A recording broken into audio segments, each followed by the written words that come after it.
Hello प्यारे बच्चों कैसे हैं आप सभी। आई होप कि सभी अच्छे होंगे। बच्चों आज की इस वीडियो में हम कक्षा 5 के विषय हिंदी के एनएस पेपर को सॉल्व करेंगे। तो वीडियो को शुरू करने से पहले आप हमारे चैनल को सब्सक्राइब कर लें ताकि आपको आने वाले वीडियोस के नोटिफिकेशन मिलते रहें। तो शुरू करते हैं। सर्दी गई और वसंत का आगाज। यह ऋतु अधिकतर फरवरी और मार्च में आती है एवं अत्यंत सुहावनी होती है। इस ऋतु में सर्दी और गर्मी की अधिकता नहीं होती, इसलिए वसंत को ऋतुराज कहा जाता है। वसंत ऋतु के आगमन से ही फूल भी अंगड़ाई लेने लगते हैं। इस मौसम में गुलाब, गेंदा, सूरजमुखी, सरसों आदि के फूल खिलते हैं। किसानों की मेहनत का फल खेतों में लहराता है। उनके खलिहान भरे हुए होते हैं। इस ऋतु में जीवन में एक स्फूर्ति और खुशी का संचार होता है। इसी खुशी का प्रतीक है वसंत पंचमी और होली का त्योहार। वसंत ऋतु का सीधा संबंध प्रकृति से है। हमें प्रकृति की देखभाल करनी चाहिए। पेड़ों की कम कटाई हो, ज़्यादा से ज़्यादा पेड़ लगाएं। नदियों में स्वच्छ जल बहे, पर्यावरण स्वच्छ रहे, सब खुशहाल रहें। उपरोक्त गद्यांश को पढ़कर नीचे दिए गए प्रश्नों के सही विकल्प पर घेरा लगाएं। बच्चों अब यहाँ प्रश्न है, ऋतुराज का अर्थ है। तो बच्चों ऑप्शन है ऋतुओं का समय, ऋतुओं का राजा, ऋतुओं का खजाना, ऋतुओं का बस्ता। तो बच्चों आंसर है ऑप्शन नंबर ख, ऋतुओं का राजा। इसे हम क्या कहते हैं? ऋतुराज कहते हैं। वसंत ऋतु के महीने हैं तो बच्चों कौन कौन से? जनवरी फरवरी, फरवरी मार्च, मार्च जनवरी या फिर जनवरी मार्च। तो बच्चों आंसर है ऑप्शन नंबर ख, फरवरी मार्च। नेक्स्ट है, हम प्रकृति की देखभाल कैसे कर सकते हैं? तो बच्चों ऑप्शन है कूड़े कचरे से दूर रहकर, त्योहार मनाकर, मेहनत करके, पेड़ पौधे लगाकर। तो बच्चों आंसर है ऑप्शन नंबर घ, पेड़ पौधे लगाकर।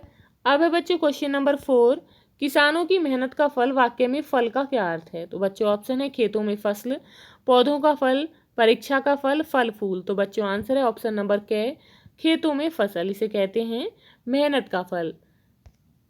नेक्स्ट है, गद्यांश के आधार पर आगाज शब्द का क्या अर्थ है? तो बच्चों ऑप्शन है आगमन, आना, शुरुआत, अंत। तो बच्चों इसका आंसर है ऑप्शन नंबर ग, शुरुआत। नेक्स्ट है, ये वतन हमारा, सारे जग से न्यारा, जान से है प्यारा ये वतन हमारा।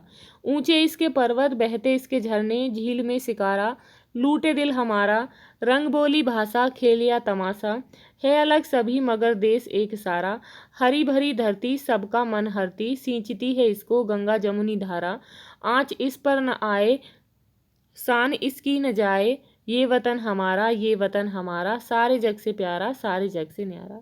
अब बच्चों ऊपर जो कविता दी गई है इसे पढ़कर नीचे दिए गए प्रश्नों में सही विकल्प पर घेरा लगाना है। तो बच्चों प्रश्न है, कविता में पर्वत की विशेषता बताने वाला शब्द क्या है? तो बच्चों ऑप्शन है हरा भरा, गहरा, ऊंचा, चौड़ा। तो बच्चों आप यहाँ देख सकते हैं कविता में पर्वत की विशेषता बताने वाला शब्द क्या है? ऊंचे। ऊंचे इसके पर्वत, तो पर्वत कैसे हैं? ऊंचे।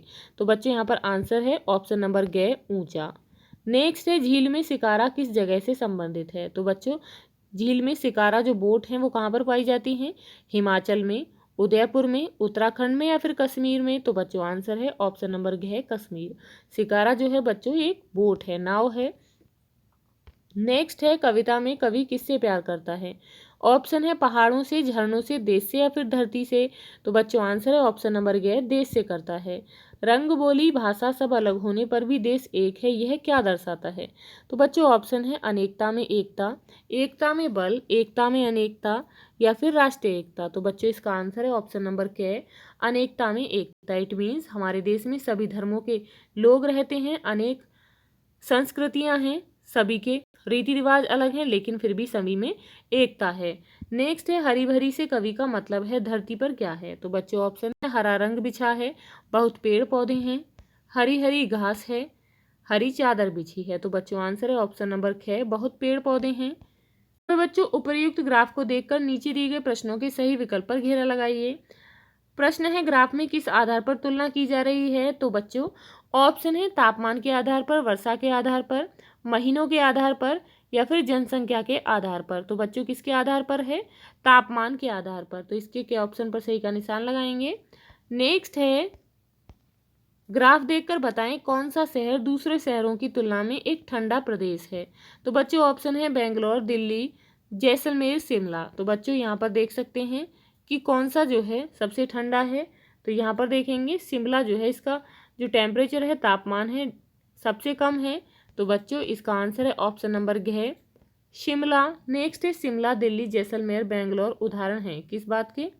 भाववाचक संज्ञा के, व्यक्तिवाचक संज्ञा के, जातिवाचक संज्ञा के, या फिर समूहवाचक संज्ञा के। तो बच्चों आंसर है ऑप्शन नंबर 6, व्यक्तिवाचक संज्ञा के। नेक्स्ट है कौन सा शहर शब्दकोश के हिसाब से पहले क्रम पर होगा?